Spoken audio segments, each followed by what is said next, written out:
getufunawo getwakafunawo bwana Afudde Sserunjogi amanyikiddwa nga Sobi the serial killer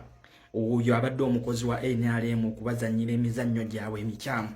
naye yennyini nga yeewaako obujulizi nga wali serial killer nga bwakolagana ne poliisi era muzze mumulaba emirundi mingi nnyo ng'avayo n'akabinja ke lumu era bayimirirako ne bagamba bannayuganda Ssekukkulu bagenda ggirya bulungi kubanga babakkiriza teri agenda kukwatibwako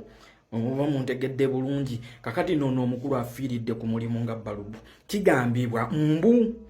yabadde akuŋŋaanyiza gurupu emu nga bagenze Maddu Gombe eyo nga bagenze sengula abantu ku ttaka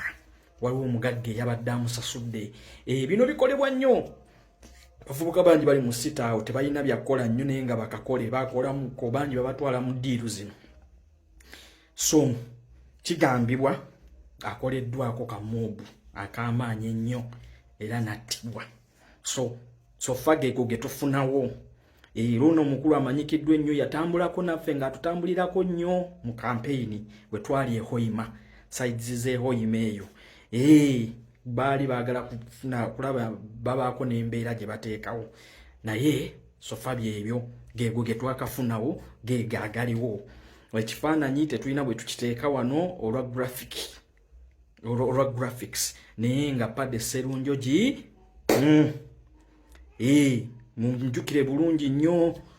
mu biseera bya kkaka mu biseera bya kayibula musajja ono muzibu nnyo era be bamu ku babadde bamaninga torture chambers